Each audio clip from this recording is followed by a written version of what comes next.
our podcast. So I'm Renzi, and today we're gonna talk about something important, especially for our kids.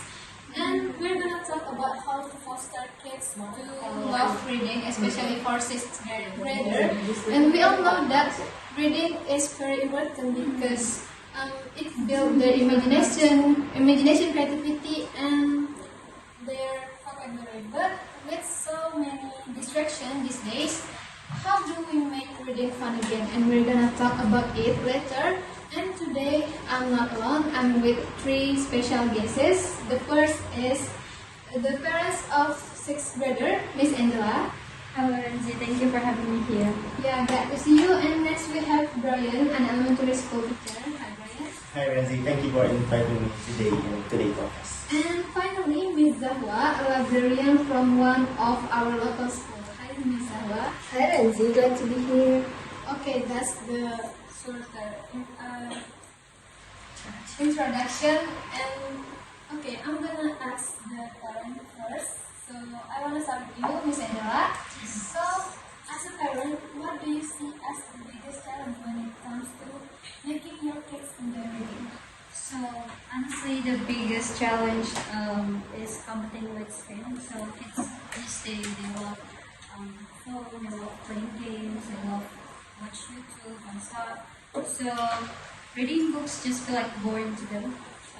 So, at home, it's not easy to make them reading book instead of work to their home.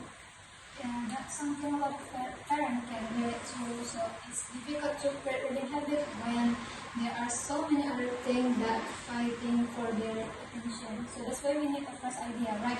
And Brian, what about you? What do you notice about your student reading habit? Is it good? Well, there are a lot of differences for each student, right? And you need to know that some of them see reading a book as assignment. And some of them think that reading a book is part of their hobby, they love reading. But we have our project in my class, it's called as the book sharing. So it's a creative way to interact with students and also engage them in a reading activity. For example, each student gonna choose their own favorite book and then they will make a booklet about their reading journey. So during their reading journey, they're gonna write a lot about, for example, about the author, the title, the favorite pages, and other interesting point that makes them love with that book.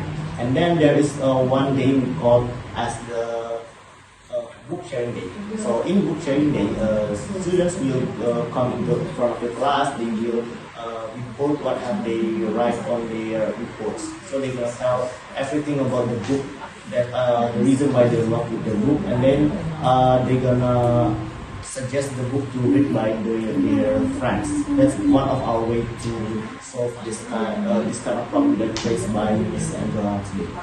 Wow, that's so interactive actually. And I love that they can express themselves in different ways. Like, so they are not just reading silently, right? But they can also do writing and also even storytelling in front of class. And yeah, that's so interesting. And I remember when I was in elementary school, like if a friend said that a book was really cool, and I want to know what that book was about. Like, and Zawa, how about in the library, do you students come to asking to you for a book recommendation? Yeah, they really do, especially after we start supporting the book sharing program. Once students hear about exciting from their friends, they can run into the library, like asking, Miss, do you have that book? So we support them by displaying various genre or names, so students can find books that they want to read. So we also help create a cozy and inviting reading space. So it's not just about books on shelf. So it's about creating an experience. Wow, that's such a fun idea. Okay, I wish we had that when I was in school. So Angela, have you tried doing anything special at home to encourage your kids to love reading? Well, after I heard about the book sharing project, so I started getting more involved. Now we pick like books together, and then sometimes from school or from library. So I asked my child to mark their favorite parts. So after that, we talk about the story, and then during the dinner, especially, it's a small thing, but I think it helps a lot. So it makes reading more fun and also personal. Oh, having this small competition that you can turn reading into some fun thing. Okay. And the last, guys, quick question for all of you. What was your favorite book as a kid? Maybe start with Brent. Mine is a 100 word story from Indonesia.